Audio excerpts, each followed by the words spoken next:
Look around. You can find cars like these on AutoTrader, like that car riding your tail. Or if you're tailgating right now, all those cars doubling as kitchens and living rooms are on AutoTrader too. Are you working out and listening to this ad at the same time? Well, multitasking pro, cars like the ones in the gym parking lot are for sale on AutoTrader. New cars, used cars, electric cars, maybe even flying cars. Okay, no flying cars, but as soon as they get invented, they'll be on AutoTrader. Just you wait. AutoTrader. Top of the morning to you. Welcome, beautiful people. This is the facility. Hey, if you are awake this morning, put it up. What we got? Wardrobe malfunction. Doc, are they not shining when it's covered? It's shining. It's not covered, it's shining, but it's covered. This is... So leave it uncovered, Nacho. Shady look They great. actually trying to cover up the chest, though. Leave it open. I'll work out. Hey, y'all could be watching any show. You're hanging out with us. We don't take it for granted. It is a Thursday morning. Beautiful here in Southern California. A beautiful day if you are a Pacers fan. Not so great if you are a Thunders fan, but a great day nonetheless. That's James Jones. James, what's the word? Man, what's cracking, man? You know what I mean? I know you feel good I today, feel man. great. The Pacers Haliburton won. in there, triple Haliburton double. had a good game. Pacers up 2-1. You know, I he the feel best player phenomenal. in the world again. Is Haliburton back to being a superstar? You know what I'm Hey, saying? Because he was and then he wasn't. Back like he never. Okay. So wait, I got a question though. Yes, It's sir. like every time like the underdog guys win, like you be so excited. Like I'm so happy. Do you like the underdog story? I think there's something to that, Shady. Everybody heralds the budding stars, the superstars. You with the Texans There's though. already been stars. Like if you watch NC, That is true. He acts like he went to San Jose State. He be going for people like your little school, that tight school you went to, that little small school. See, But you go for them. see. But you went to Texas though. I said it respectfully. You said it. No, I'm gonna tell you the real. He be feeling good about his takes when he been preaching for somebody. Hey, I have a lot to feel good about today, right there with the Pacers fans. They took care of business last night, and we are currently halfway to one of the biggest upsets in the history of the NBA Finals. Remember, the Pacers were given no shot, not just by America, given no shot by several people at this desk, but after Tyrese Haliburton scored 22 points and the Pacers outscored the Thunder by 14 points, it is looking like the Pacers might do the unthinkable, the unimaginable, and pull off the upset. I'm joined now by the one and only Rachel Nichols. NBA analyst, NBA basketball mind extraordinaire. But Rachel, before I can talk too much to you. Yeah, Wait, can I say hi to Rachel first? Go ahead, sir. Looking good. Yes, get that out your system, because though what Shady just said there was accurate, what Shady has been saying up to this point about the series has been wildly inaccurate. Colvin, do we have the sound, sir? We don't have the sound. we doing this today? No, it's fine. It's fine, because here's what I do need to do. Yesterday, James, you said something. You said that if the Pacers go up 2-1, that you might have to fix some things. Is it fair to say you owe the Pacers an apology? Yeah, be a man, be a real man. Be a real man and apologize. Well, yeah, yesterday I did say, man, if the Pacers win this game, I got to put some respect on their name. Yes, sir. You know, because I've been disrespecting them, not giving them a chance to win this series. And I said, if they go up 2-1, I will have to put some respect on their name. So I do apologize, because I thought this would be a gentleman's sweep. I did not think it would be close. And the Pacers are saying, watch this. Right? And they went out there yesterday, from the star players to the bench players to the coach to the fans, and they went to work. And they beat down, no, I won't say beat down, but they beat the OKC Thunder, and they played extremely well, man, and they did what they've been doing all year long. Bench players, Tyrese Haliburton had a good game, 1 out of 2, but it mattered. He had a good game, but... He said a lot. He said a lot. But you didn't say much. Are you apologizing? I did say that. He said he But I'm saying for... See what I'm saying? No, He ain't listening. No. I'm glad Rachel's here, because he ain't listening. I said I apologize. He's always getting locked up. All right, so real quick, so you apologize for... Disrespecting But wait, him. why are you giving it the third I'm trying to... No, hold on. Because Shady's name is also on Because in court, first off, Sorry, I don't see Acho on that bar. you know what I'm saying? I didn't even see the bar. First off, in court, we sitting right next to each other. Well. You trying to act like you ain't missing. I only listen to Rachel here on Basketball Podcast. That's it, not y'all. So, Rachel, I'm going to say this. I don't apologize. Oh. Yeah, so I was thinking the other night, right? Because I knew you had this type of thing in there. Of That's course. what you do. Last night? Last night. Yeah. After the game was over, they lost. lost, right? And the Pacers up 2-1. Gosh. And I'm sitting there like, man, do I owe them an apology? Because I think that the Pacers are not the better team. Yeah. They're not the more talented team, right? I think that the MVP, SGA and his Thunder are. And I still think they're going to win. So what am I apologizing for, Rachel? I think they're going to win the series. And the thing is, it just happens to be a little longer than I expected. Yeah. That's all. A lot longer at this point in time. I don't know about a lot or a little. I just know it's going to be a little longer. Or it's going to be longer. No Not doubt a little about or a that. lot, just longer.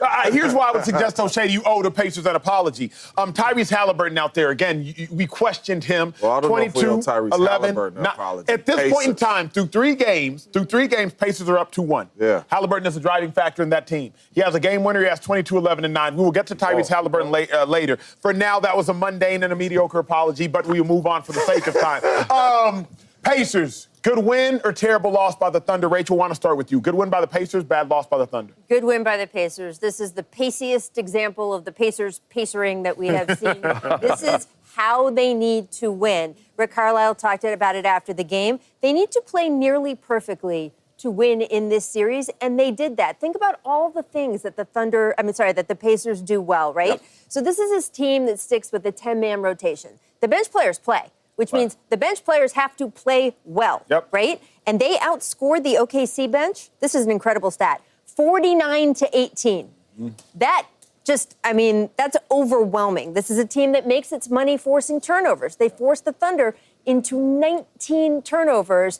And at least 3 of those, James, were those pick-6 turnovers, right? Where just the receiver was not ready. Behind the head, right? you just chased it. Like a Dak Prescott type pitch you talking about. We'll talk about that later, Shady. Later in the show. But right? Like you can't let them do that. That was just sort of boneheaded, and that's what the Pacers were doing. Tyrese Haliburton, very aggressive. So in the first 2 games combined, he had 9 first-half points. In the first 2 games combined, he had 12 just last night. So that tells you sort of him ratcheting it up. Again, this is how the Pacers need to win, and they hit it on all cylinders last night. I think it was an incredible Pacers win. I couldn't agree with you more. Incredible Pacers win for several reasons. Number one, what the Pacers are doing in this series when they're getting their wins is what they've done to get to this series. They are out-coaching the Thunder, at least up until this point. And I can tell that based upon the fourth quarter adjustments and the second half adjustments. In the fourth quarter, the Pacers have outscored the Thunder 35-25 game 1, 33-30 game 2,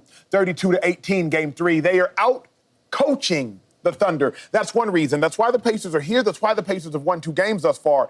And then when I think about it last night, the Pacers bench, Rachel alluded to it, but I found this fascinating. The Pacers bench was plus 40 in that game. The Thunder were minus 25. The Pacers won that game on the bench.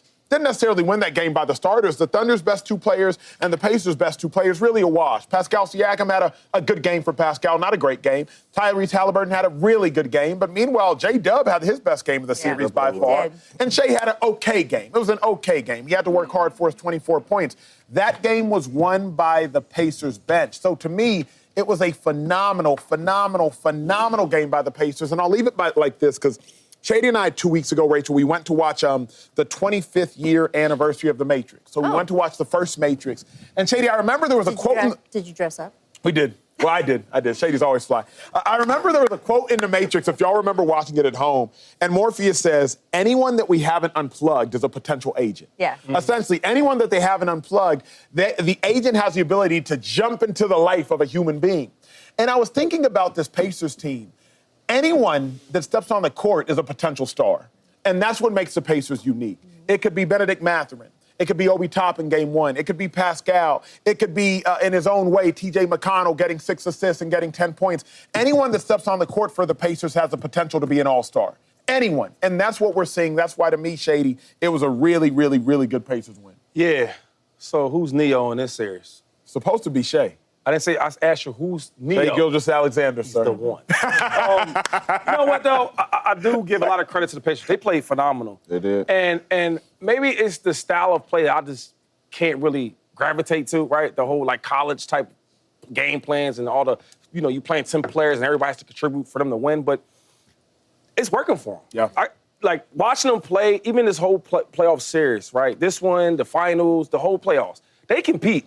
Every time OKC got some type of intensity going, they go on a run, they weather that storm. And they answer back. Oh, you scoring, we going to score. You get a defensive stop, we get a defensive stop. And I'm watching like, man, when the OKC makes a turnover, right, or forces a turnover, they do the same thing on the other end. And I'm thinking, like, this is the same team, just that one has more star power than the other one. Because when you ask guys to play their roles extremely well, the Pacers have that. You ask a guy to come off the bench, right, like TJ, give me something, he does that. Benedict, he does that. And then Haliburton, hey, man, you haven't been super impactful. Yes, the first game, you stole at the end, but be aggressive this game. He was aggressive. Yeah. Everything you need this team to do, they're doing. That's why I do give him a lot of credit. It's just hard for me to think that the Thunder's going to lose. It's just because I watched them in the same situation, being down 2-1 against the Denver, against a 3-time MVP, and a well-coached team, and a team that had some experience, championship DNA. I seen it. And they came back and won them games. So I'm giving the Pacers some love because they deserve it. I don't hate. I keep it honest. They played well as a team. They're coached so well. Yeah. Rick Carlisle, you deserve your flowers, dog, because you are out coaching everybody. Yep. Get what I'm saying? Everybody. So I give them that credit. I just think the Thunder will win this series. James, you said something fascinating. Before you go, I want to throw you an alley-oop, and I'm actually curious. You said that through watching the first 2 games, the Thunder are just better. Wasn't close. I just don't see how the Pacers can win. They're just better. We've now watched 3 games, maybe 72 minutes of basketball. Do you still see what you've been seeing, which I never saw, but you say the Thunder just been dominating the whole series. Do you still feel the same way? I mean, Game 3 helped a little bit, but I do still feel the same way. Because I was watching that game, number one, it was a great win by the Pacers. But I was watching that game. When J-Dub hit that 3 at the end of the third quarter and they went up 5, I was like, the Pacers can't coach no better, they can't play no better, and you're down by 5 going into the fourth quarter. I'm like, if they don't win this game, they're not going to win no game. That's how you got 49 points by the bench. The best player on the court last night came off of the bench and was giving bucket after bucket after bucket and hitting threes when they need. I'm like, I don't know how they win a game in this series if they don't finish this game off and win this game. And kudos to them for finishing that off. Haliburton hit some big shots. The bench was absolutely great for the Pacers. But I still feel like when they take this court, I do not think they on the same level as the Thunder. I just don't. And they played their tails off last night, but you see that happening again? Of course. Hey, Rachel, of course. I want to ask Rachel because But what he's saying, though, Shady, has to be addressed. But I'm saying, how much longer will y'all continue to say that the Thunder are that much better than the Pacers? How much longer can really we ask quick, do we see it happening again? you see them outscoring the bench of the OKC Thunder like they did last night again? I see it looking different. Remember, Obi Toppin Game 1 had 18. Mathurin didn't really make an impact. Mathurin and T.J. McConnell in Game 2 both scored in double digits, but some of it was garbage time, if you will, the final 4 minutes of the game. James, I do see it happening again. It's just going to be a different name on the back of the jersey. I think that's what we have to start to digest is it's just going to look different, but it's going to be the same result. How do you not see that? Just call me crazy because that's tough for me to believe. Right. Well, I like James Tate because sometimes he rocks with me. So, I chose everywhere. Yeah. But Rachel, I want to know, do you think it's over for the Thunder? No, I don't. Thank God. My bet's still alive. No, but I do. But here is what I think. I think that people are waking up a little bit to just how good this Pacers team is, that they didn't get here by a fluke. It wasn't like an easy walk to the finals. And it is my opinion that the longer this series extends, even if the Pacers lose the series, the more foolish the Knicks look for firing Tom Thibodeau on the basis of losing to this Pacers team. And look, I want to make it very clear, the Knicks fired Tom Thibodeau for more than just the loss, right? I mean, there were a lot of institutional reasons, the way he runs things, that led to that decision. But the bottom line is this is a results-based business. You take your team to Game 6 of the Eastern Conference Finals against a team that we are now seeing has the mettle to go toe-to-toe with the Oklahoma City Thunder, who some people thought was just sort of the best team in the league, not only this year, but in a while. How does that make the Knicks look? So I just think the more the Pacers do in this series, the more people in New York should start asking some questions. Well, speaking about coaching, because you mentioned Tom Thibodeau, when I think about coaching, the difference in this series to me is coaching. Like, I don't know, Rachel, if Thunder fans, because if I was a Thunder fan, I would not be able to forgive the fact that in Game 1, though we were 12-4 in the playoffs coming up to this point, we made a change to our starting lineup, even though the Pacers did not.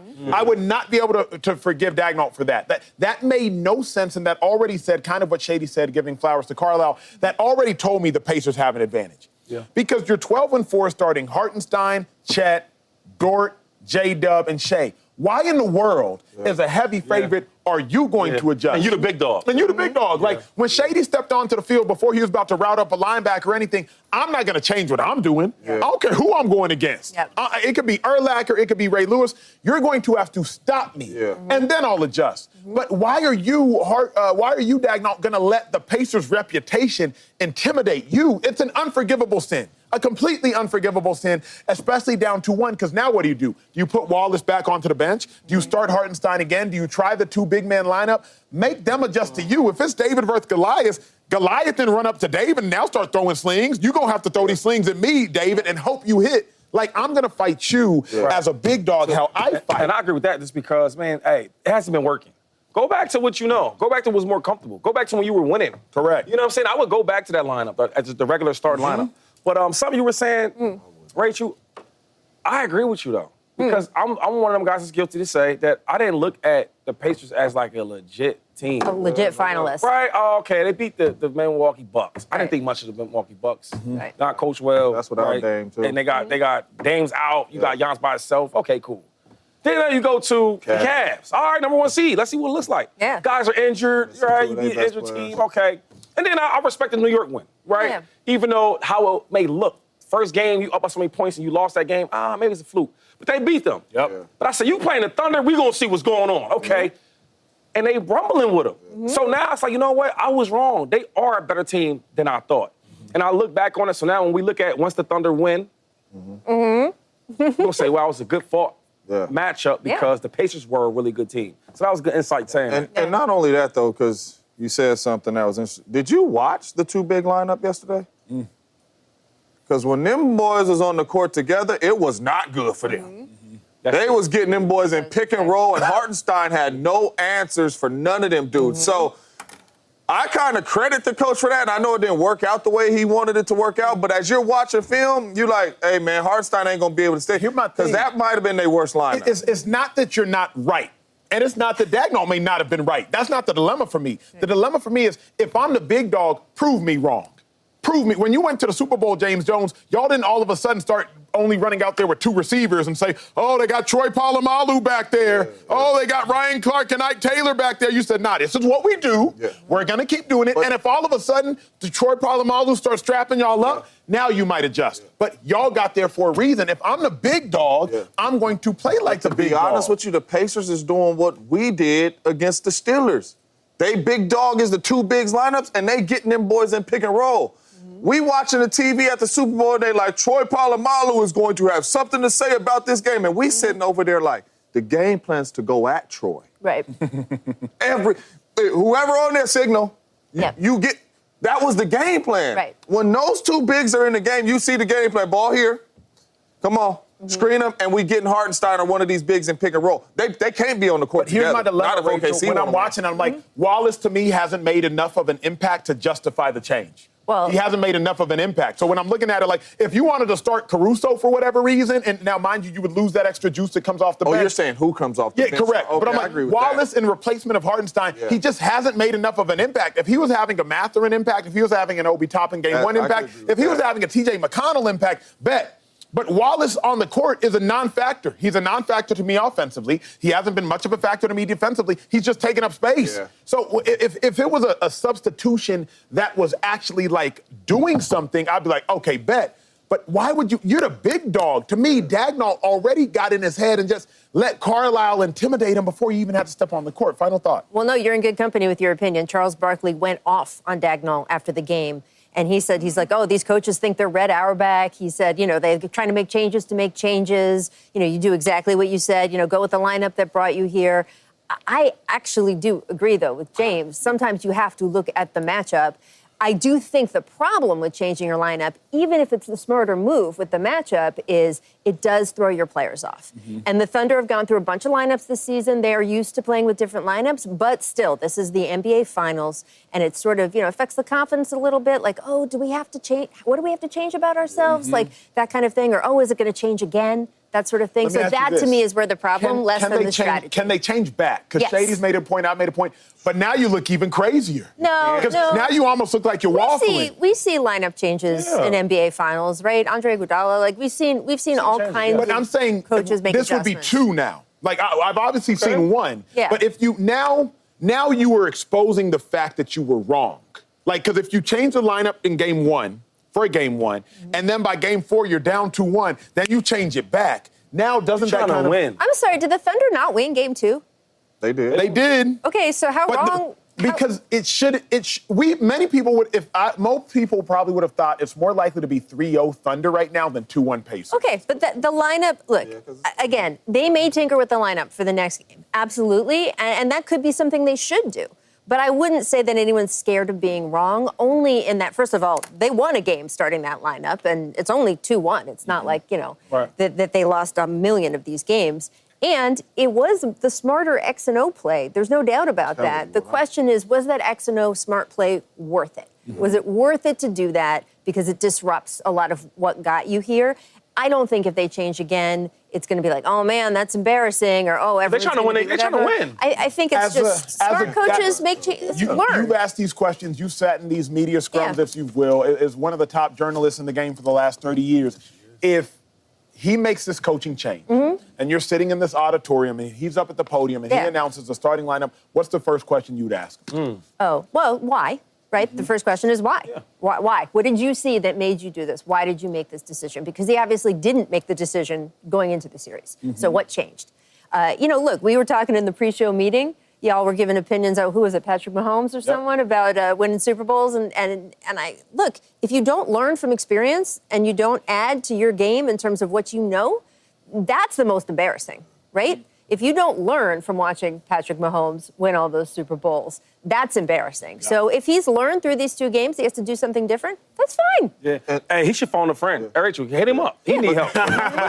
Even on when OKC was on offense, did you see what the Pacers' game plan was? When Hartenstein was in the game, when Shea got the ball and he turned his back, they flew off of Hartenstein because they know he ain't finna shoot it. Both of them can't be out there. He cannot switch back. I will say this real quick. He cannot switch back to that lineup. Is it me, or it looks like in the fourth quarter, the Pacers' energy shifts, and the Thunders don't. Because they was doing so many stupid mistakes. I remember they were up in the third quarter. They were up 5 or 6. Yeah, when and they scored. TJ scores, and then Cruz throws the ball and he steals. I'm like, yo, why are we rushing? A lot of stupid turnovers. But this is a football Not thing crashing too, the right? boards. Tomlin had that putback. I'm like, the energy's changing because their energy is changing. Yeah. Okay, but how much did coaches say to y'all growing up? You got to close the quarter, right? Yes. Especially with the first and the third, right? So everyone's a little hyped up before halftime or before the end of the game, but the first and third, you have got to win the end of those quarters because that is where things slip often. And the Pacers are great at that. They're great at that for all 48 minutes, and they're, of course, especially great at that at the end of games. No doubt about it. Well, Rachel brought up Patrick Mahomes. That's who we'll discuss next. Some people have him ranked as the 4th best quarterback in the NFL. He's back-to-back years having mediocre regular seasons, but he's still gone to the Super Bowl. Is it time for Mahomes to again prove that he's clearly the best quarterback in the NFL? Don't forget, check us out every day. Fox Sports Channel Sirius XM.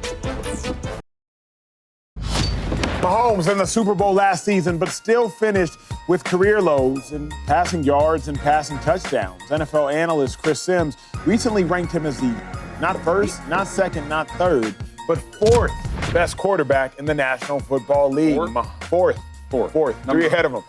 Including the likes of Josh Allen, who did win MVP last year. Lamar Jackson did win MVP the year before. Mahomes, the last 2 regular seasons, emphasis on the word regular seasons, has struggled. But Shady, is Mahomes still clearly the best quarterback in the NFL? First of all, who said, is Chris with us? Sims. Is he with us? Is he with Fox? He's not on Fox. I like Chris, so I ain't gonna go crazy. But this is what I'm saying. We need to start having elite players talk about elite players. Just think about it. If real talk, I'm not trying to, I'm saying, him saying that, imagine if Patrick Mahomes reads that. And he says, who said that? You have an elite conversation about an elite player and you not that. It's hard to really understand that. I would be upset if freaking, who's a running back that wasn't that good that you played with? You're not going to indict me. Yeah, what? I would be very, very highly. He should have said 2-5. Right. Anyway, this is crazy. I think Patrick Mahomes is clearly better than all the other quarterbacks. One of my good friends is Josh Allen. I love Josh. If we talking about talent conversation, that's something different. People might not like that conversation, but if we talk about talent, Josh Allen, we can have that. The whole 2 hours if you want to talk about that. We're not talking about that. We're talking who's a better quarterback. And there's one quarterback, since he stepped in as a starter, Okay, I'm the starter. I've only seen an AFC championship. That's the worst I've ever seen. And the best I've seen is Super Bowl. Yep. And then the last part is, how can these guys be better than me when we play on the big stage for all the money, when the chips is all the way on the table, there's no more money up, I'm out of money, out of my pocket, I always win. How you better than me? At your best season, at my worst season, you don't beat me. When your team is at their best and my team is not at their best, I beat you. When we don't have the advantage at the home field advantage and you do, and we got to go on the road for all the playoff games and they count me out and they doubt me, I still beat y'all. And we having a real conversation about who the best quarterback in the league is. Forget the quarterback. This is his league. Oh, this is his league. That's a bar. And everybody knows that. Any player that out here running around talking about this and third, they know it lives and dies with Kansas City. The Eagles was the best team last year. In my opinion, easily. Talent-wise, roster-wise, best team. And the question was, do they have enough to beat the Chiefs? You get what I'm saying? So I just hate this conversation because it really kills the fact of being elite. You get what I'm saying? Yeah. When we talk about elite quarterbacks, you're not comparing yourself with nobody else but Patrick Mahomes. I think it's super disrespectful. So, yes, he is clearly the best quarterback and the best player in this league. There's tiers, right, to quarterbacking, and I have tiers. I don't have this for me, but it's Mahomes is a whole tier to himself. That's how I feel. It hasn't changed. Can you believe Mahomes has almost been in the league a decade? Like, he doesn't feel that way because of the consistency in which he's played. He's been to 5 of the last 6 Super Bowls. He's won 3 Super Bowls. He's been to 7 straight AFC Championship games. Forget about the stats. Yeah, he threw for 3,928 passing yards, career low. Yeah, he threw for 26 passing touchdowns, career low. Who cares?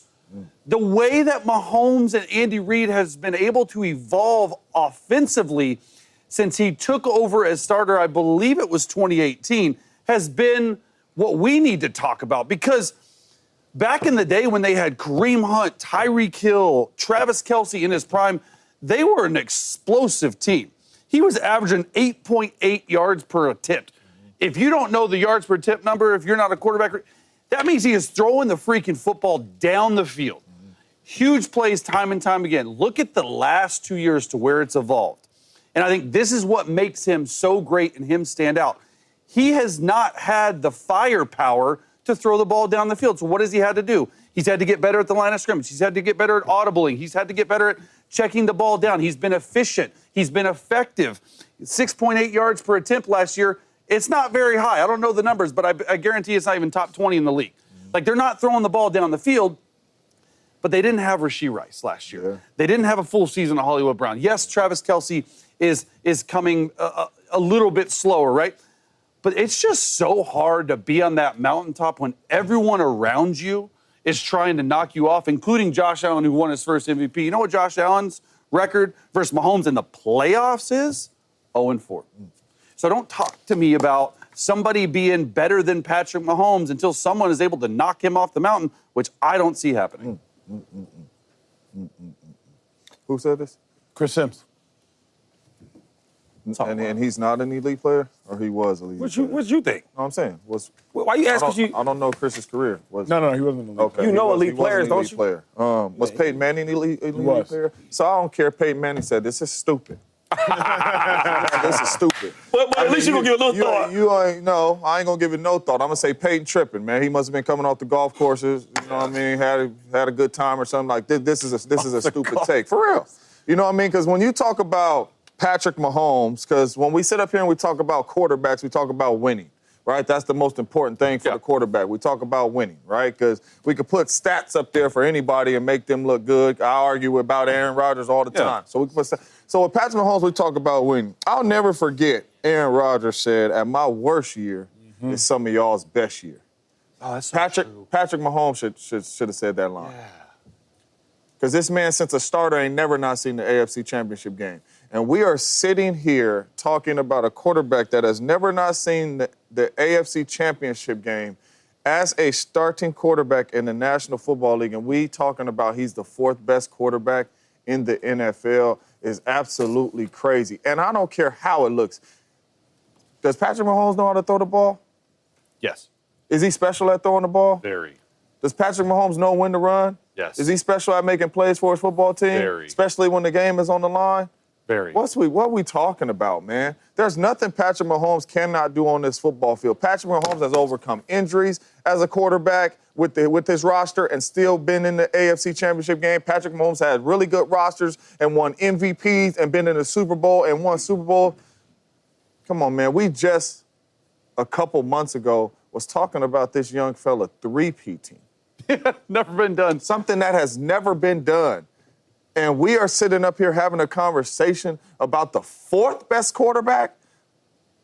Y'all, look at me. The fourth best quarterback. Like, he ain't even say, like, Josh might be taking over and he might be the... He's like the Josh. fourth best quarterback. That's crazy. Let me ask you this, though. man. Let me ask you this. Because let's disregard Sims for a moment and let's focus on the question we have on our screen. Is Mahomes still clearly the best quarterback in the NFL? And the word clearly doing lifting. Obviously, I agree with y'all, but for the sake of pushing back, for the sake of trying to take this conversation to further places, you know what you hear, right? You don't get a second chance at a first impression. Patrick Mahomes' first impression is that he is by far the best quarterback in all of football. Chase, you said, I don't agree with this, but you have said, and a lot of people agree with you, winning is not a quarterback statistic.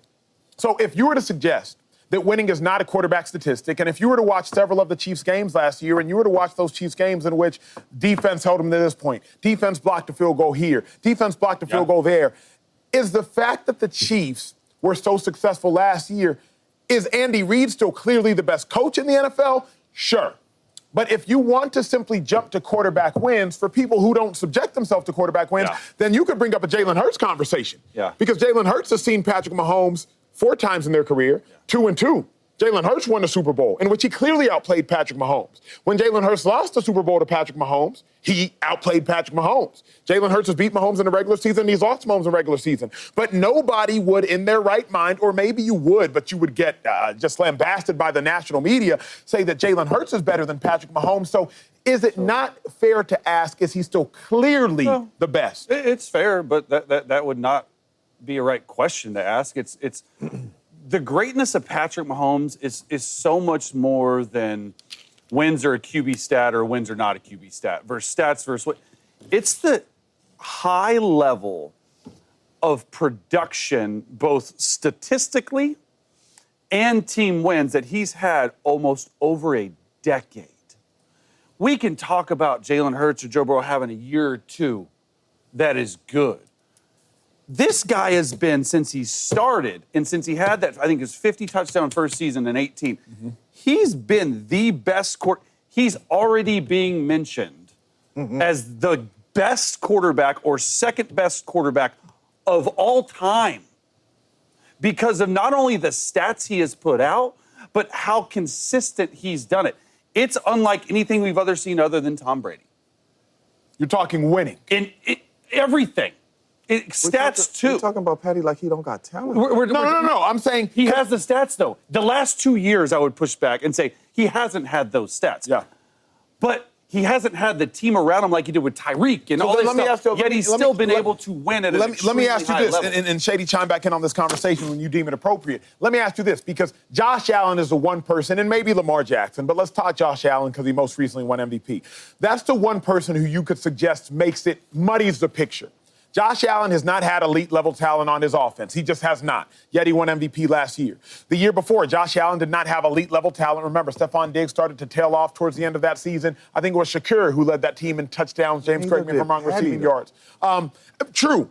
But again, if you're talking winning, of course, if you're talking winning, it's Pat. But then if you're talking winning, you have to mention Jalen Hurts. But if you're just talking talent, if you're talking statistics, if you're talking MVPs as of late, because obviously if you're going back the last decade, it's all Pat. But if you're just talking right now, I think you could suggest Josh Allen maybe makes you have to put your glasses on and say, is Mahomes still clearly? Well, Josh is a great player. That's why you say that, right? 100%. I've been saying that even before the MVP. I showed how great he was. But let's just break this thing down. So winning is a quarterback stat. I agree. There's a reason why you have average quarterbacks with average talent that play well, right, that we consider really, really good. That's why they get them big contracts. Brock Purdy ain't like no great player, no great talent, but he wins. Yeah. You're going to say I can name players like even Jalen Hurts. Jalen Hurts is a good quarterback, but the first thing you're going to say about him, He wins. He's a winner. Yeah. And it's like you have the greatest running back of all time, right? But that don't necessarily mean he's going to win. You can have a good quarterback, you can win. Yeah. So winning is a quarterback stat. But the thing I love about Patrick Mahomes, we never give him a break as far as when the wide receivers ain't there, the tight ends getting older, things don't look the same. Right? Because when you win that many games, you play a long season than other teams. Oh, yeah. Right? Every year I'm in the AFC Championship, that's extra time. Super Bowls, it's extra time. They don't make excuses.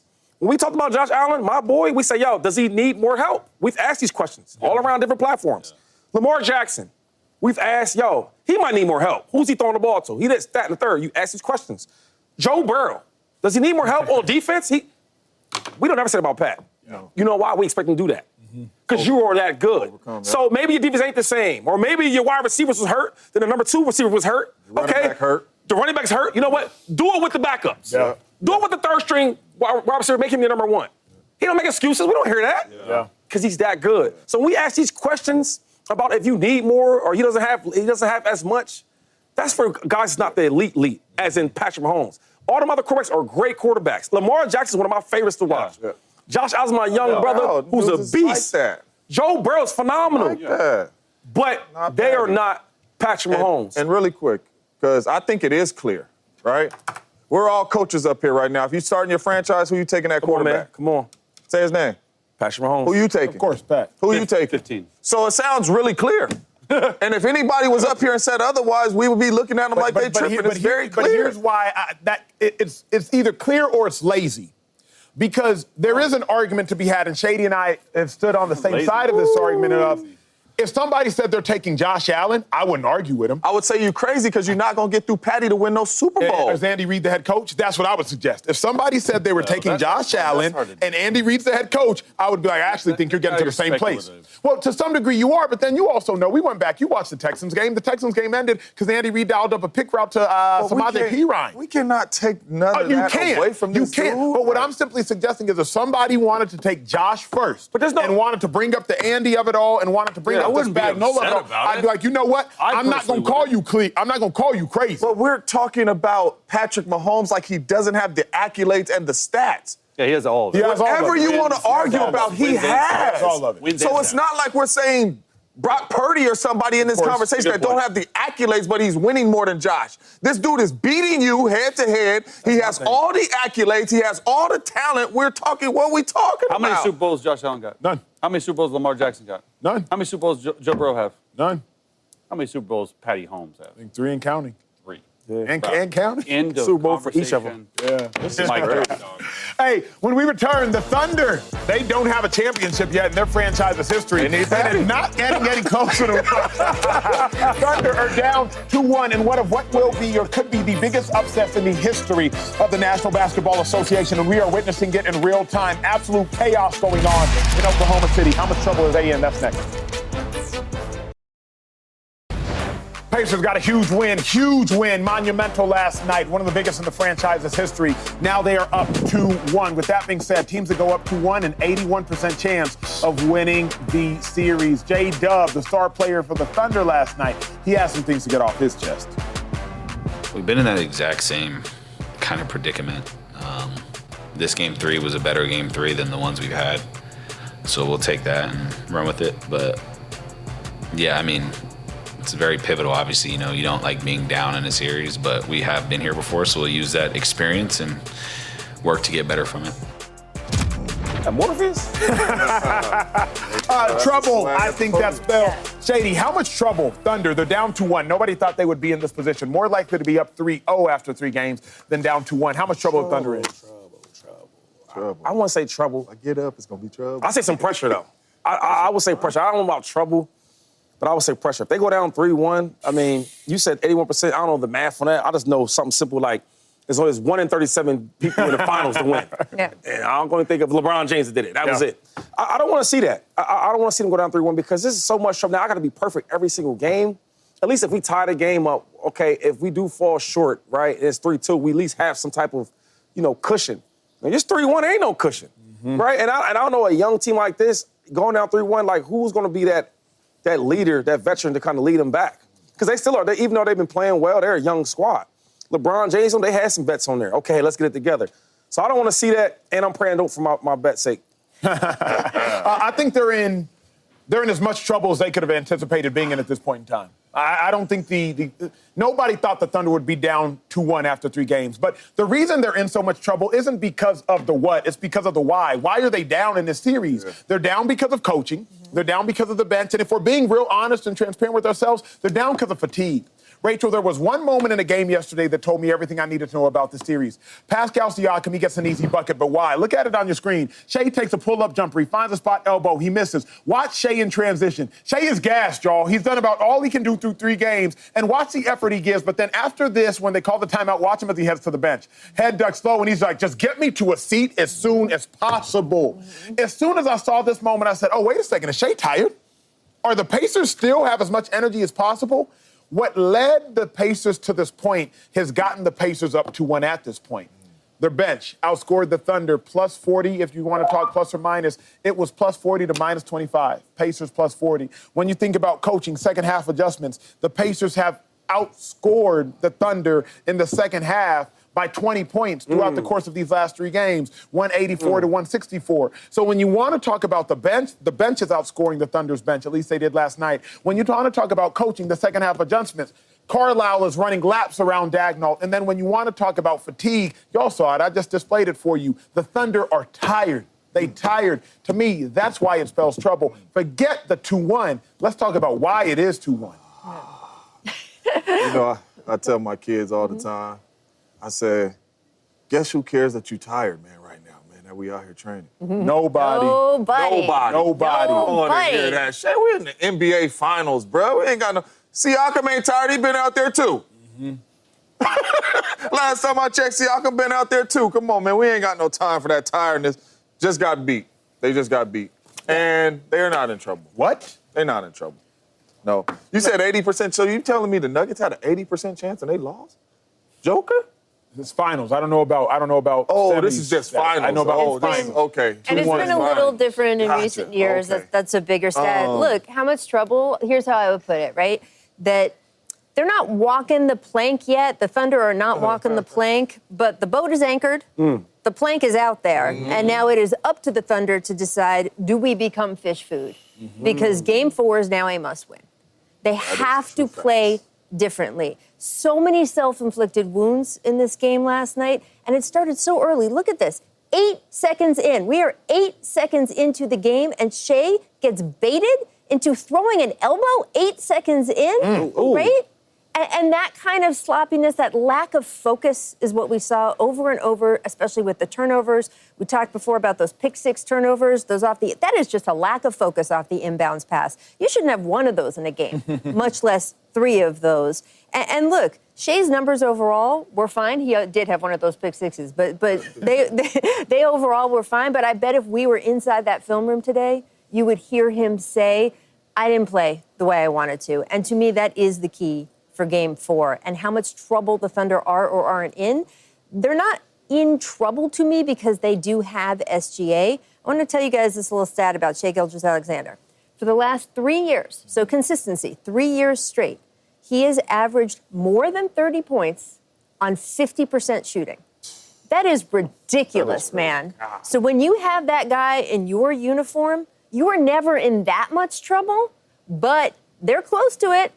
That pirate ship plank is out, and it's up to them to decide, do we start walking it? Everybody has a breaking point.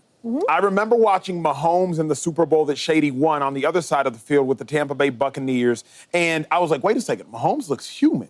I remember watching Mahomes in this Super Bowl against the Philadelphia Eagles, where Mahomes actually did have his starting offensive line, unlike the first Super Bowl he lost, and I'm like, wait, Mahomes looks human. Shea, I won't suggest that the Pacers broke him last night, but they probably would. I sat in defensive meetings as opposed to offensive meetings. When all of a sudden Shady gets out of character and starts fumbling the ball, sure, in an offensive meeting, the coach is saying, hey, Shady, keep it high and tight. But defensively, we're like, nah, we got him gassed. Shea gave up that bucket at the end of the game by not getting back. You saw he was fatigued. He played 42 minutes. No other player on the Thunder played more than 36 minutes. No other player on the Pacers, if I'm not mistaken, played more than 34 minutes. Fatigue makes a coward of us all. So though Shea is an MVP and Shea is a dog and Shea is all those things, he's still human. You cut him, he bleeds like everybody else. You make him run, he gets tired like everybody else. Fatigue makes a coward of us all. So while you are right, Rachel, if I'm the Pacers, I'm like, we got him. We broke him. We're going to break him again. Eventually, he too will break. But I don't see that as much as a Shea thing. This gets back to what you said at the top of the segment. I see that as a Rick Carlisle thing.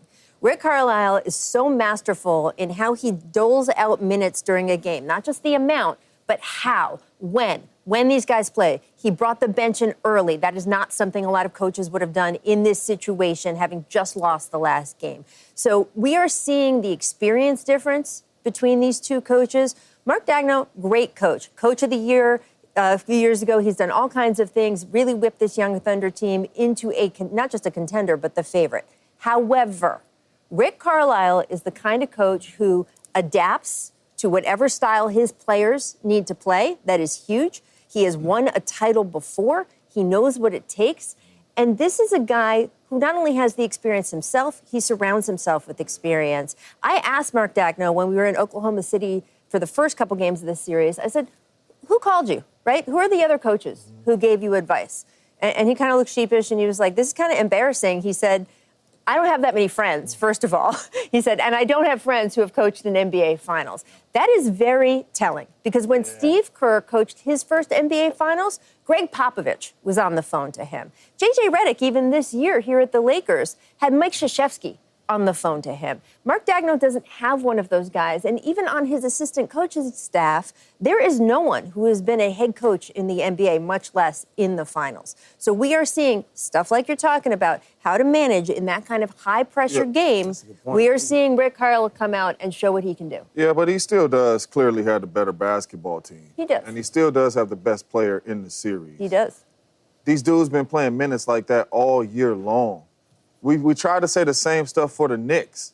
Oh, too many. They've been playing minutes like that all year long, and they here, though. But not against a pace like this. I'm saying pace or not, these dudes in basketball shape. Like, I just hate when a team loses a game, we want to go to, like, oh, they playing too many minutes or, but they've been playing these minutes. But to me, I think of two things. I think of one, the Pacers' pace, no pun intended, it can exacerbate the flaw that already exists within the Thunder. But that's what we said about the Thunder before the series started. We say this is going to be a great series because both they paces. Correct. But what we're seeing, one is the Pacers are just kind of, thus far, it's only been 3 games. Yeah. But the Pacers are winning that battle, bench battle.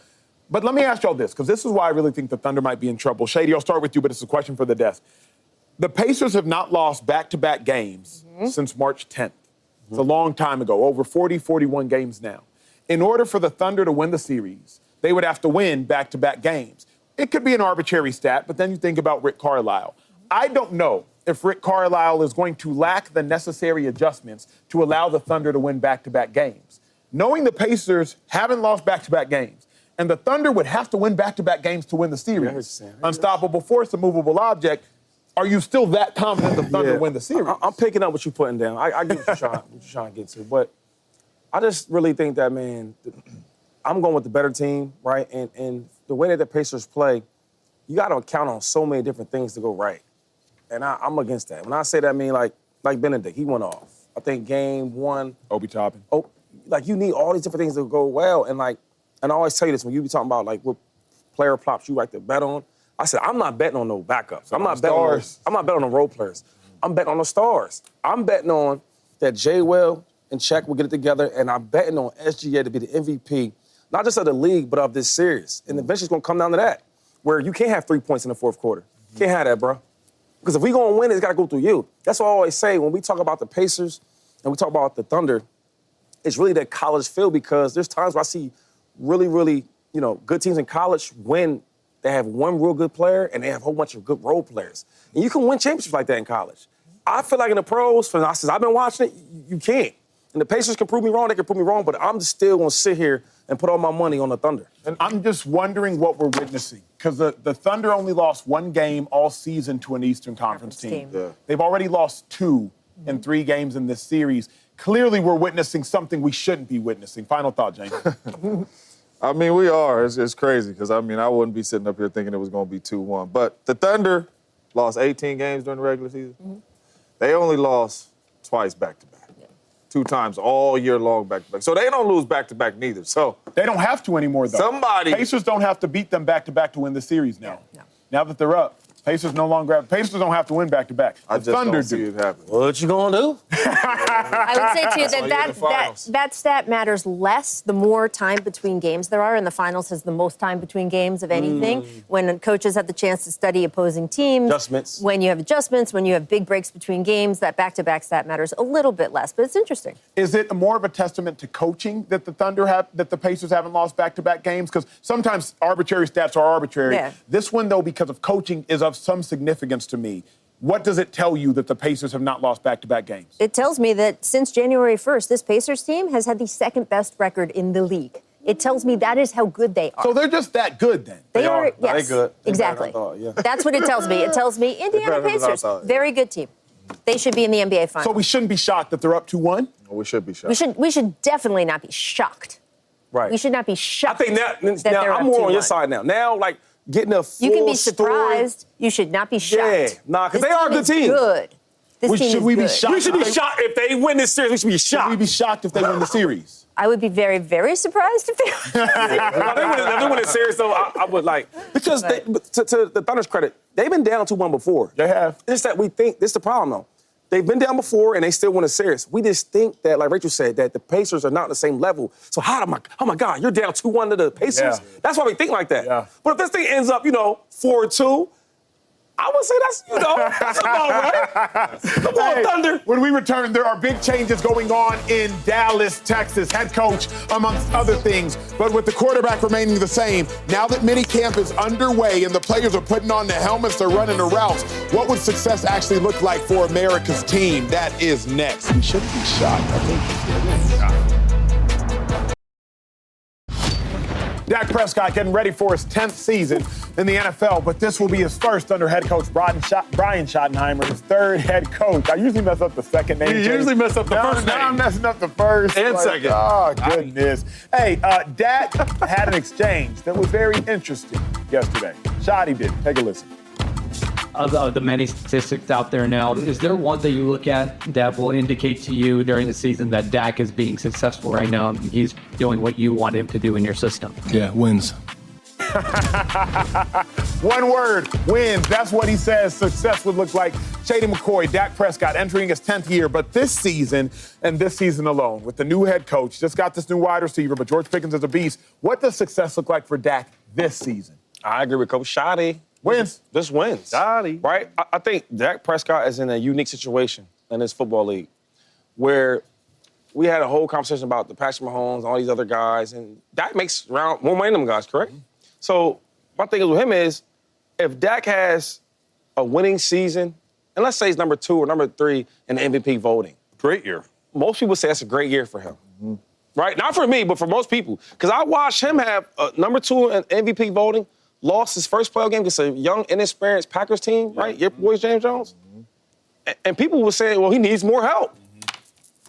So I don't know, where's the medium at? Like, where do I go from here, And I don't want to say, oh, he's always on Dak. So I'm going to say this, hey, if Dak goes out there and wins some games, has a great, phenomenal regular season, that's success for him. That's success. That's Quarterback, success. let me ask you, what success look like?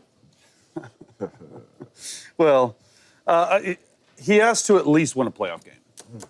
In my opinion, a playoff game, I think 10 wins in this regular season this year is great, but it's hard. And Shady's right. It is hard to quantify what success is for Dak. And I like what Shady said. It's wins, but how many wins? Because he's been great in the regular season when he's healthy. 12, 12, 12. We talk about it all the time. Last year got hurt. They weren't a good team last year before he got hurt, by the way. They weren't winning 12 games with him or without him last year.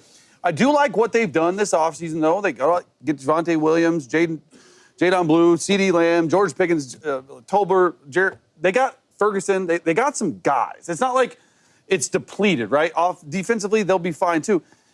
But I think that success this season doesn't come from just Dak. I only think Dak can take him so far. I think the people around him have to step up. In a regular season, when you're talking postseason, I think based on their roster, based on a new head coach, based on everything, getting to the playoffs sort of would be successful. And So that's what success is. I think Getting to the they playoffs need a with that. playoff win. But here, real quick, the only guaranteed money Dak has in his contract next year, 2026, $40 million. After that, done. If he doesn't get to the playoffs, if he doesn't play well, you got to start that process of looking what it would look like or feel like post-Dak life in Dallas. Because he's under contract for one more year in 2026, loaded quarterback class next year, all these things, these questions we'll ask. James, success, what's it look like? Success is getting to the playoffs, winning a playoff game, and you being the reason why your team wins. The knock on Dak right now is not the regular season. Dak Prescott under every head coach, from Jason Garrett to Mike McCarthy and probably to Shoddy now, is going to play well in the regular season. That is what Dak Prescott does. The man threw for 4,900 yards one year, 4,000 yards year after year after year. That's what Dak Prescott does. That is why his team was 12-12-12 with Mike McCarthy and in the playoffs. The knock on Dak Prescott is when you get into the playoffs, you are not that Dak Prescott in the regular season. We need to see that Dak Prescott. It's a couple quarterbacks in the National Football League that the regular season don't matter. And Dak Prescott is one of them. Justin Herbert's another one. Josh Allen's another one. Lamar Jackson's another one. When you get into the playoffs, we got to win. We got to win. For Allen, you got to get to the Super Bowl. Lamar, you got to get over there. For Dak, you got to play well in the playoffs. Do not be the reason. Even if your team loses, we should be coming up here and say, whoo, hey, Dak had 350 and Dak did his job and Dak ball. It should not be your fault. Like we talk about the Packers game and we talk about the Niners game. It should not be your fault. Dak Prescott has to deliver in the postseason for it to be a success for me. My thing with the Dak thing is I gotta blame y'all. Yeah. I gotta blame. Because you say that, right? But when I was bringing this thing up, and I was being serious, you guys probably thought I was joking, but we give him an easy out. Yeah. Because when he did lose to the Packers, the first thing y'all said was he needs more help. Well, how much help you need, man? Because you was voted number 2 in MVP, right? You had a great record at home, and you was balling. And you had 3 seasons consecutively straight. He was balling in the regular season. 12-12-12. Yeah, consistent of 3 years straight of 12-12-12. And you need more help now? You see the issue I had with him? So it's like, if that wasn't enough for a team, so you know what? Maybe we should pay him $60 million a year. You know what? Maybe we should go. If you wasn't thinking that then, why would you think of it now? Yeah. So I was. Go ahead. Yeah. Hold on, Chase. He's about to be honest for us. I'm always honest. He's about to confess. I want him to be honest. Go and confess. Look at me. Hold on, Chase. Your take is done. Oh, no, it's fine. I don't need to say nothing. No, I was one of the ones up here that said Dak Prescott needed more help. That's it. Go ahead, Chase. That's it. Specifically, See, now you want to cut me off and Specifically you where? won't let me talk. Specifically where, though? Wide receivers. So they got Pickens. No excuses. That's where I'm at right now. Okay. So I was one of them ones, because when they lost to the Packers, you could blame the defense and Dak. Yeah. So it wasn't just on Dak. The defense didn't play well neither. But with Dak Prescott, I always felt, and I've said this on the show too, he's not one of the ones that can make everybody around him better. He's just not. That's why I said he needed more help. Now you got George Pickens and CeeDee Lamb, 2 number 1 receivers. I don't got no more excuses for you. And I think the thing that I really agree with Shady on is in different way, and I'll say it differently. The Cowboys have hit their ceiling with Dak Prescott. Yeah. We being honest. We being honest about that. No, Chase being honest? Okay. But listen, because, and I'll say that because and their ceiling's a divisional round game. Mm-hmm. Is that good enough in Dallas? Do you want to contend for a championship? And I'm not saying he's the problem. He's definitely not the problem. He just hasn't been part of the solution. And I think that is probably what's the most frustrating to Cowboys fans at times, right? The pressure this year, make no mistake about it, the pressure on Dak this year is at an all-time high. It's probably, I would say, since he's entered the league as a starter, maybe other than his rookie year when he took over from Romo, it's the highest pressure he's had on him. Where I will say, though, this year, I feel bad for Dak. How you feel bad for somebody making $60 million is we're going to punish Dak this year for his sins of the past. We're going to punish him in the present for the sins of the past. Cowboys shouldn't win playoff games this year. I don't even know if they should make the playoffs this year. Dak, he missed his window. The Eagles are too dominant right now. They're too dominant for the Cowboys to win the division. They're too dominant for the Cowboys to make it far in the playoffs. The Commanders, now they finally got a quarterback. Like Dak, you had years where the Commanders had nothing and no one, Mr. Window. Now the Giants got Russell Wilson all of a sudden, and I don't even know how good the Giants are going to be, but y'all had years of Daniel Jones. The Cowboys missed their window. I don't expect, nor would I be mad if Dak doesn't make it this year, because this year he shouldn't. He should have the year Shady talking about when they've had the Packers and you had 15-game win streak at home. He sure as heck should have done it then. He should have done it when he had the Niners at home. That's when you should have won your games. But if the Cowboys lose to the Eagles this year, I'm not mad at you. The Eagles are better than you. You were better than the Packers. You were better than the Niners when you had them at home. You were better than those teams. That's when Dak should have done it. Now, if you don't do it, I'm like. So then, for you, I like it. It's fine. It's awesome, actually. What's success, though? To me, success, if I'm just looking at this season, because I believe what Shady and James and everybody's doing is looking at other seasons. If I'm just looking at this season, if the Cowboys win 10 games this year, for this year alone, that's success. If you look at the Cowboys roster, if you look at the Cowboys schedule, if you look at the context of the NFC, that's success. New head coach. Now, with new head coach, that's success. Now, if you're factoring in the previous 9 years, of course, I'm with all y'all. But if you're just looking at this year, and I don't know nothing about previous years, and I'm just saying you got a new coach, look at the roster, look at the Eagles, look at the Commanders. If you win 10 games, you did well this year. But that's when the quarterback got to show up, though, the superstar quarterback. That's when he has to play well. No, like Cincinnati Bengals. Let's say the Cincinnati Bengals. Because I believe the Cincinnati Bengals and the Dallas Cowboys are really probably the same. And I really think the Cowboys might be better roster-wise because you got Mike. Better, yeah. But just offensively, the defense is going to be weak, we think. But you got Joe, Chase, Cowboys should be better. Cowboys should be Cowboys defense should be better. We're not saying that they're not going to the playoffs. Why? We think they're going to make it. Burrow. Mm-hmm. So why can't the quarterback show up and overcome some of this and win some games? We would all argue that because Burrow's done it with much less. Dak's had like 8 All-Pros still ain't before, done it. so that's why. Because we've seen Burrow do it with much less offensively, whereas Dak is, I think it was 9. 9. Yeah, 9 of them. You know what I'm saying? 9 I think guys. that's probably the case. Dak got MVP. Does Dak got an All-Pro? Yes, he does. Yeah, I mean, second team, but that matters. Yeah, but Joe don't got none, though. So it means Dak done did a little bit more with a little bit less. Been to a Super Bowl. But you would even say, but even James, but I just don't want us to let Dak off the hook because we're talking team and roster-wise. But if just looking at the season alone, if you want to bring up a Burrow parallel, success for the Bengals would be 10 wins. Like, that'd be successful. Hopefully 10 gets them there. But, like, looking at what the Bengals lacked offensively, looking where the Bengals are offensively, success for the Bengals would be 10 wins. Now, when you factor in Joe as Joe, you start doing other things. But success for the Bengals, 10 wins. Success for the Cowboys, 10, 11 wins. If the Cowboys win 13, that would be unfathomable. If the Cowboys go to the playoffs and somehow beat the Eagles in the first round as, like, the 5 seed versus the 4 seed or the 6 seed versus the 3 seed, that's not even like. Y'all remind me of my counselor, man. You know I do my counseling twice a week, man. And you guys, it's like you forgive and forget, and I appreciate that. I wish my dating life was like that. I did wrong in relationships, and they never forget. They never forget. They never forgive. It's like I'm always. You got caught cheating. I'm like, gonna remember. I'm sorry I cheated. I'm sorry, but like y'all just forget. Yeah. It's like y'all keep talking about that as if like he just. You know what? For the record, Shady doesn't cheat. He was giving an example. Yeah. He's never cheated in any relationships. He's just giving an example. But that's not true. No. I got caught. The problem with y'all. I tried. National TV. Seriously, Rachel, I'm a good friend. That's National right. TV. What did we forgive? Because y'all keep talking about this team thing, team this, team that. Oh, now you got George Pickens. Since I remember this, Brandon Cook's really, really good. Every team he's been on, he's been really, really good. With terrible quarterbacks, with bad quarterbacks that you probably can't even remember. Yeah. And he did well. So when they came down, Brandon Cooks is going to the Cowboys with CeeDee Lamb, we always excited. With Tony Pollard, and then have Ezekiel be like the aggressive back, the power back. That's a great situation. And on the defensive side of things, Michael Parsons, the Lion, the Beast, Ron Bland. You got Diggs on the outside. The team was loaded. Team was loaded. For sure. Abe had a great kicker if you want to add him in there. Right? And I watched him go. Best in the league. I watched him play the Niners twice in the playoffs. At home, he had a bad clock management. I ain't going to blame him. It was kind of his fault, but cool.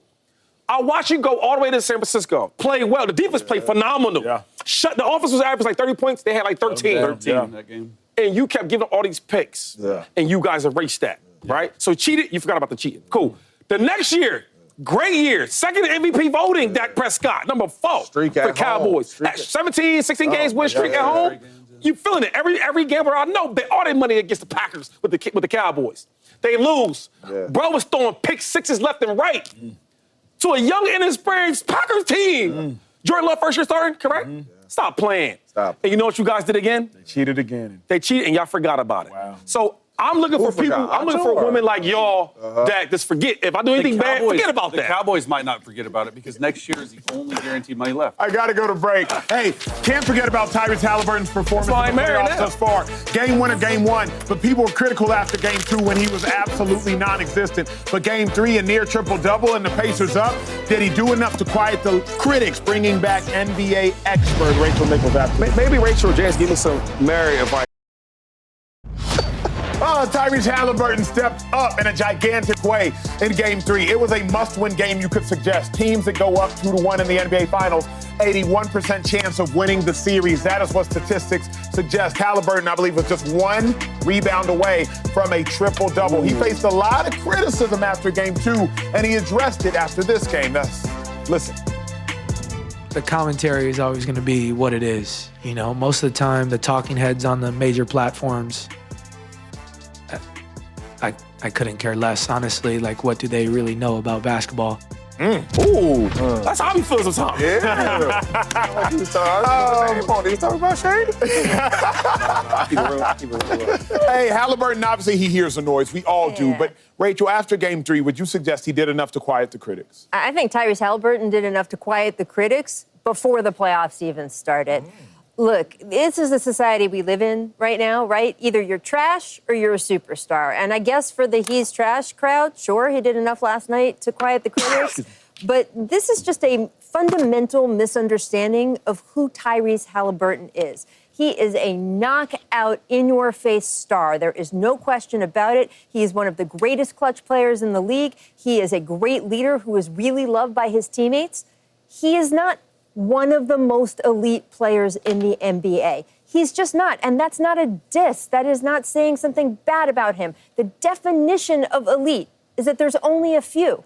And if you were an elite player, you were expected to deliver every single night and certainly every single game of an NBA Finals. When LeBron James was in the, 8 straight NBA Finals, the LeBron James Invitational, as I used to like to call it, if he had a bad night, it was global news. Because he, at that point, was operating at such a level that if he had an off night, you were like, what happened? Yeah. Tyrese Haliburton is allowed to have an off night. And by the way, he had one in Game 2. He will tell you that. But that is the kind of player he is. He is someone who is an absolute star.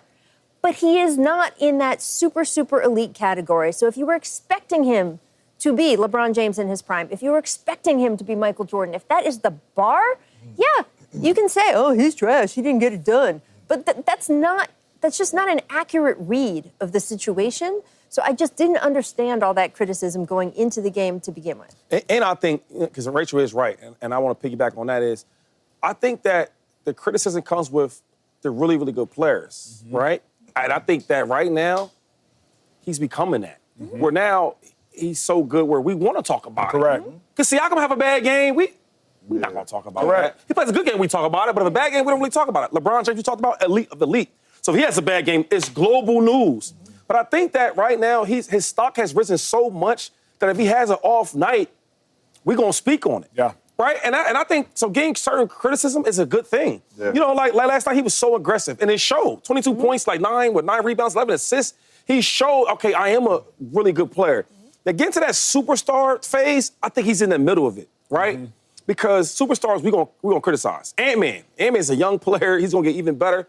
But even him, he going to get criticized because we look at him like, yo, this is the next. Yeah. You know what I'm saying? How many superstars do you think there are in the NBA, in the NFL, in any league? How many superstars? What makes you superstar? I'm going to say this I'm going to take the basketball. I will say in basketball right now, I'm going to give it about 7 to 8 players. So you think he's one of the top 7 or 8 players in the league? No, I don't. So? But what I'm saying is he's in that bridge, Why though, are you right? holding him to that standard?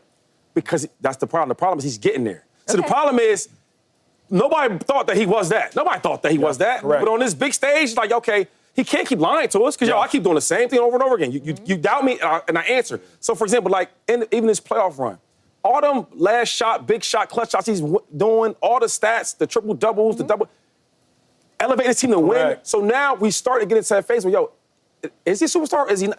He's in that category. So now he's going to get criticized. I'm holding him to that standard because that's what he's shown me he's capable of being, and that's what I want him to be. Okay. I'm the person at this desk. I've been holding Haliburton's feet to the fire. James Shady, they get on me because they're like, Acho, he's not that yet. I'm like, I know, but I want him to be, so I'm going to hold him to that standard. I think he quieted the critics in this game because he showed you just what he's capable of doing. Mm-hmm. You can't have a game like you had against the Knicks where you had 30, 15, and 12, and I suggest you're not a superstar. People don't just have 30, 15, and 12. They just don't do that. People in the NBA Finals don't just have 22, 11, and 9. Superstars do that, have 22, 11, and 9. That is a LeBron James type of performance. Now, the difference is LeBron would do it every game for every playoff series leading into the finals, and then he would have 35, 15, and 5. And so LeBron was a different type of beast, but he quieted the critics in this series or in this game. One, they're up 2-1. Mm-hmm. You're the driving force of them being up 2-1. Through your 2 wins, you got a game-winning shot, and you got a near triple-double. If the series were to be over tonight and it was best of 3 and the Pacers won, you're the finals MVP. So for me, I can't ask for much more. Your first win, you had a game winner. The second win, you had a triple-double, nearly.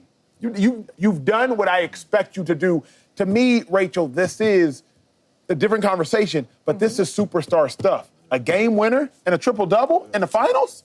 I can't ask for much more. The frustrating part about it all is... Number one, he shouldn't be listening to us, right? I mean, we all played the game at a good level up here, so you shouldn't be listening to the critics and all that out there. But at one point, you can't be sensitive with it, too. Mm-hmm. We don't criticize him like a superstar. We don't. Tyrese Haliburton, we just said game 1, who was the star? Obi Thompson. Game 2, game 3, who was the star? We go on to bench players and all that. He ain't been legit in this series. You had one good game in this series. You had 14 points, and you had 5 points through 3 quarters in game 2. And you had a lot of garbage buckets. And we didn't come up here bashing you. My man Slick stood up here and said, Siakam and them got to be better. That's what he said. So, like, you don't got to listen to us, but we don't criticize him like we would criticize a LeBron or Ant or Steph if they had games like this in the finals. We don't. You know what I'm saying? But when he does have really good games, we want to say he's a superstar and an all-star. We do praise him like that. But we do, especially you. All things considered, though, I would suggest because all things considered, Rachel, I would suggest he's done enough. All things considered. Think about this for a moment. If he was the Dwayne Wades of the 07s, 08s, 09s, if he was the LeBron Jameses, if he was the late, great Kobe Bryants, if he was the Dirk Nowitzki during the Mavericks runs, if you give me a game winner in game 1, to beat them in their house in a game you weren't supposed to win. And then in game 3, when you know the pendulum is going to swing in this series contingent upon this game, you come back home and you give me 22, 11, and 9, that is superstar stuff. A game winner and 22, 11, and 9, that is what LeBron would have done. It would look different, but that's superstar stuff. If Steph Curry went for 22, 11, and 9, we would all do this. You did not just say that Tyrese Haliburton is Steph Curry. No, I didn't say that, and I hope y'all didn't hear that. I said this. If Steph went for 22, 11, and 9, we would applaud the performance. That's what we would side do. of it, though, Acho. You going off Hall of Fame players. But not only that, you're talking about a game winner who it really wasn't a good game for him in game 1. You skipping over game 2 when he had 5 points through 3 quarters, and you're going straight through game. If any of these other dudes was an inconsistent superstar like you're trying to say this dude is, they wouldn't be a superstar. They wouldn't be a superstar. Yeah. Steph Curry and LeBron James consistently every night, like Shea. We know what Shea is going to do every night. You couldn't tell me what Haliburton going to do next game.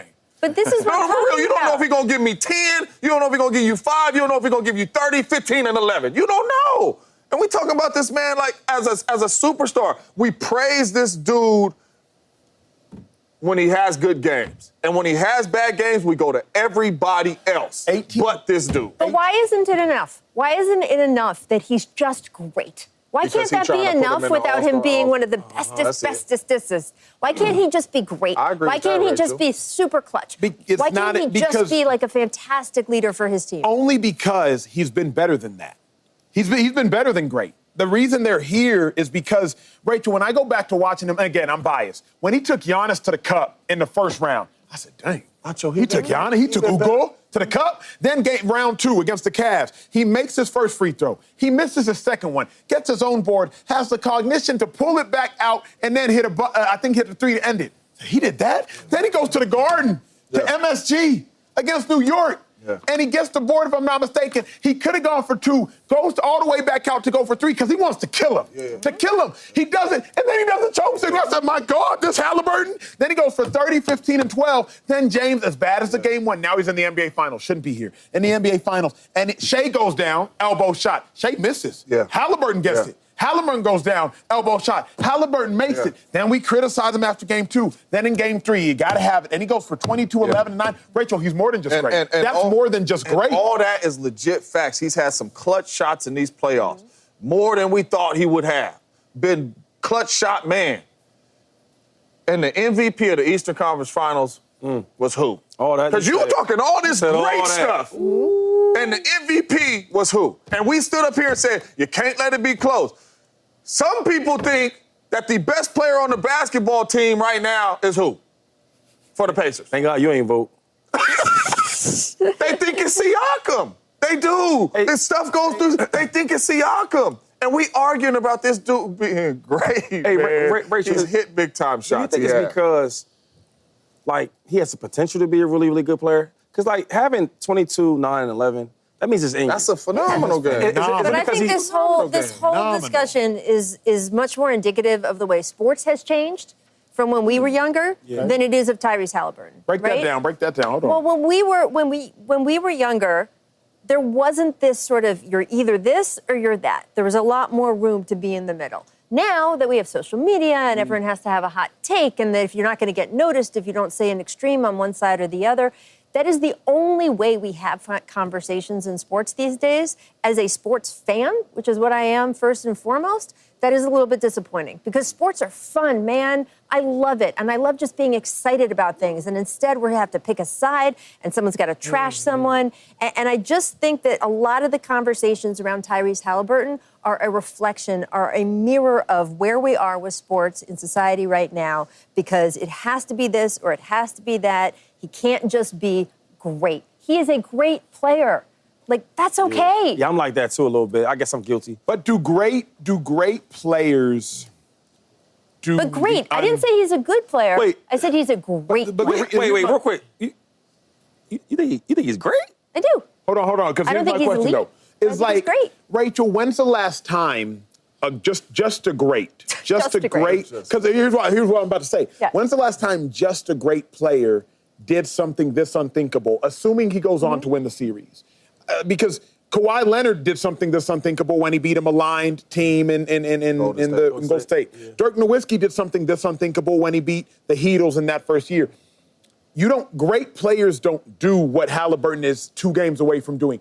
Generational, historical, seismic players do that. Great players don't do this. Anybody who's done what Haliburton is on the brink of doing, that's why I'm like, they're not just great. To do what he's about to do, you have to be legendary. You're not you don't win an NBA Finals and just be like great. I can't think of it. Why you said I can't if he wins the finals. Bro. Because you getting carried away, man. If he wins the finals. No, I'm about to delete your number. You getting carried away. Not from both phones. Keep me away. Legendary though. I'm saying and this. Then you get comparison with Kawhi Leonard. I'm not saying that. Help me out. Here's what I'm trying to say. Those shots are going to be legendary. You have to find another player who's won an NBA Finals in such an unfathomable form and just been great. Chauncey Billups? He hasn't won yet. Of course not. But I'm saying, like, if he does, I can't just say, like, yeah, he's great. But why can't we just say this is a great run? Because because I think that's when we get in this arguments about Haliburton, and it looks like some of us don't like him or some of us hating on him and all that. Because when you hear somebody say great and legendary player, that sounds crazy because it's like, bruh don't got no first teams. He don't got he don't have teams. He don't have none of that. You know what I'm saying? Then you get with the best players in the world. You don't play a minute. Like, people see that too. Why can't we just celebrate and say you're having a great run, but we're going to keep you out of these conversations? We can, and that should be okay. And that should be okay. We can and we should. I guess for me, if it's football, Nick Foles can have 3 great games and win a Super Bowl. Joe Flacco can have 3 great games and win a Super Bowl. Eli Manning can have 3 great games and win a Super Bowl. Maybe I didn't play basketball, so maybe I'm giving them way too much credit. Okay. But if you have 16 winnable games as a 4 seed and you win it all, to me that was more than just like a run. To me, like, you have to be better than I think. And again, I didn't play basketball, so I might be giving too much credit. In football, Flacco had a good run. But if you win 16 of them things, bro. But we watched 16? Flacco, whatever we want to think about him, we watched him be the best player in that stretch. We watched Eli be the best player in them stretches. We watched Nick Foles ball in those stretches and be the best player probably on the Philadelphia Eagles. My man wasn't even Eastern Conference MVP. Look, the Pacers led game 1 of this series for 0.3 seconds. 0.3 seconds. 0.3 seconds. That's it. So you can say, oh, my God, that was an incredible clutch performance. The presence of mind he had, the way he took that shot. This man is not afraid of pressure in a way that I have not seen in a very long time. But you can't compare that to him having a great game. And he would tell you he didn't have a great game. He would say that. He did say that. He said it. Right? So I just think we have to decide, is it enough to win? Is it enough to do these spectacular, oh my God, be on a great run shots? That should be enough, man. It is really hard to do everything Tyrese Haliburton is doing is incredibly hard. And you know it is because very few people have done that, to your point. Yeah. Thank you. But I like where you ended it. You can just end it right there. Yeah, thank you, Rachel. God damn, 'cause he was getting carried away. it's not the Tyrese Haliburton Invitational. That's all I'm saying. When we return, say you don't delete my number. I won't if you just don't say stuff like that again. That was crazy. He's legendary. When we return, Brock Purdy got a huge contract from the Niners, but has he gotten huge help? That's next. Let's do it. A little taller, too, look like.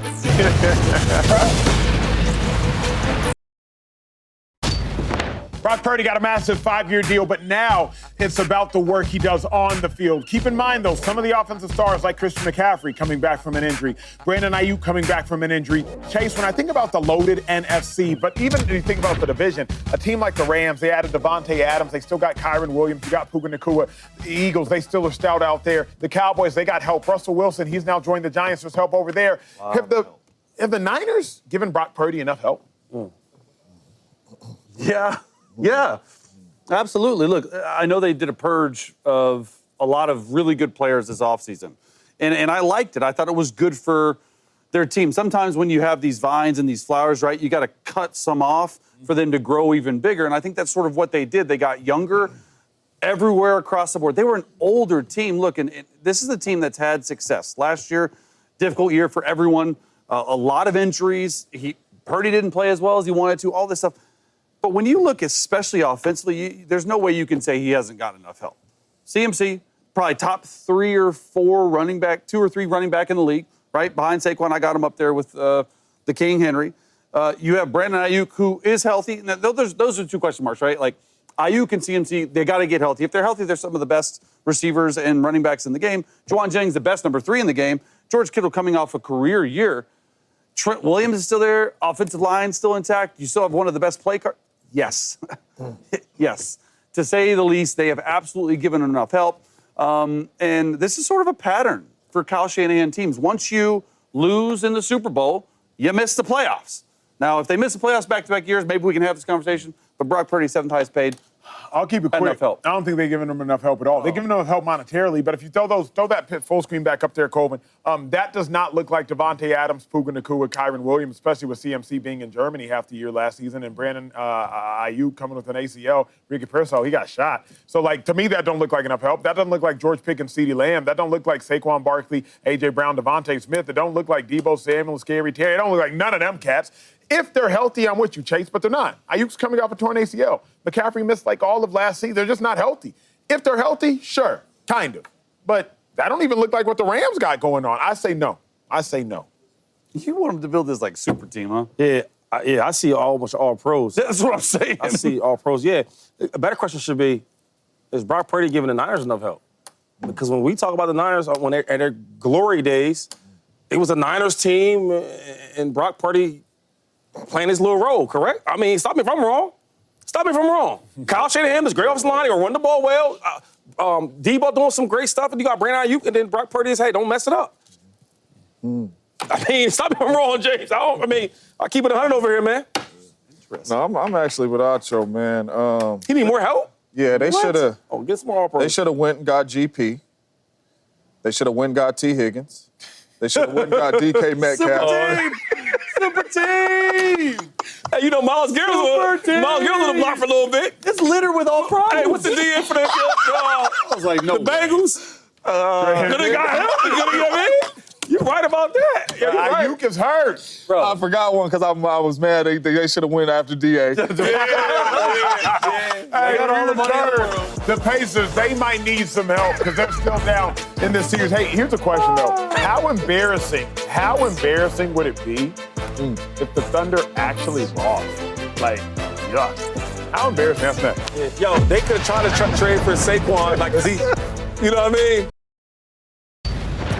Thunder did not get it done last night. Pacers up 2-1. Got that dub at home in a pivotal Game 3 matchup. The question is this, though, because, Rachel, the Thunder were as favored going into this finals as any team has been really in the last 10, 15, even 20 years. How embarrassing, because you've been covering a lot of finals, how embarrassing would this loss be for the Thunder? Not as embarrassing as the Lakers losing to the Pistons.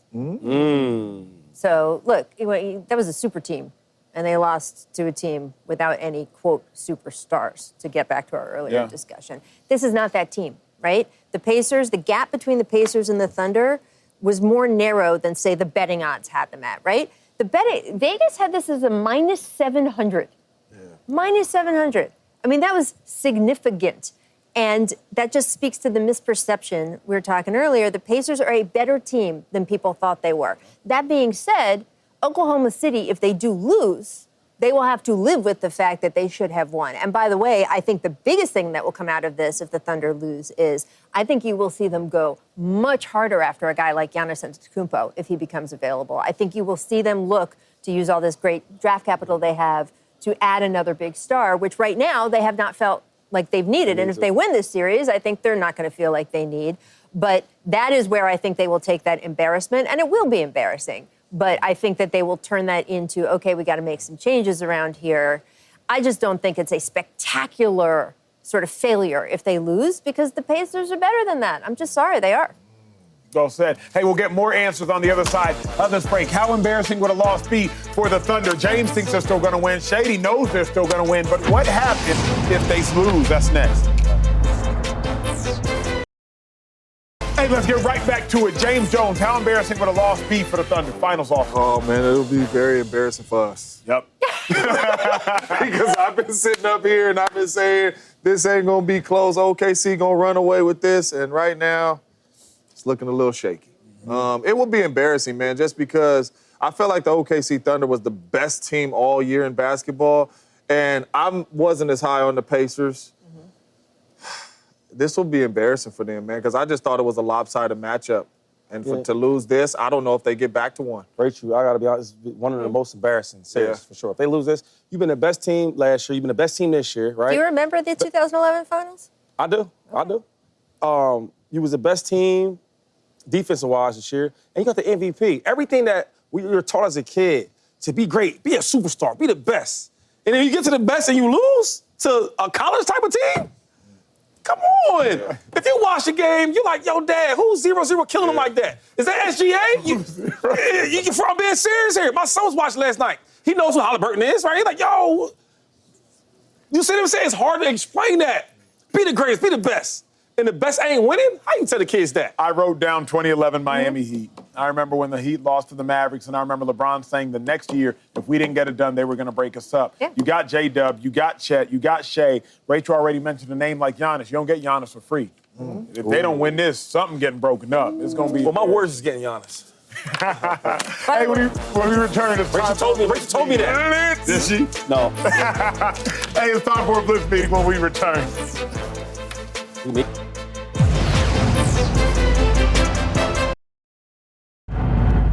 Hey, let's get to a Blitz Meeting. Kevin Durant, he could be on the move this offseason, but reports say the Knicks are no longer in the mix to trade for him. Shady, should the Knicks want Kevin Durant? I say no. Who won't want the God? Yes, Kevin Durant, Kevin Durant.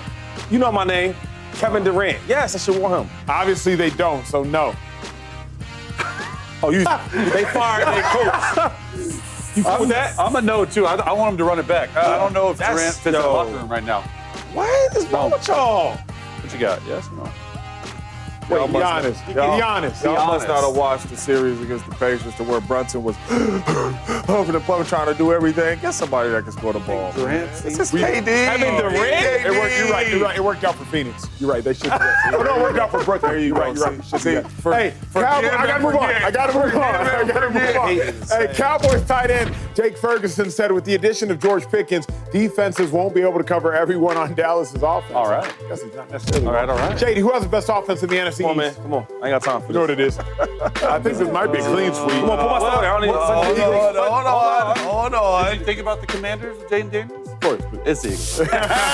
The Eagles. Yeah, that was easy. Clean sweep. Hey, we've seen great play in the final from the Thunder and the Blazers. JD, who's been the most impressive player so far? No, the same response. Come on, this should be easy. Come on, y'all, quit playing. Yeah, quit playing. MVP. Come on. 32 points a game. Don't. Acho, come on. Who is it? Haliburton? If he, did you say Haliburton? Stop playing. Come on. 30 seconds. Your man had 12 points. Don't get crazy. Just put everybody's up there. Behave yourself. SGA. Come 32 on. points a game.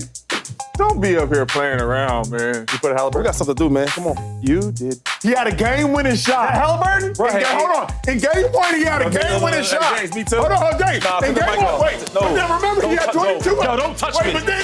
But he had a game-winner, though. And then in game one, he had a... Bye. But y'all didn't see the... Bye-bye.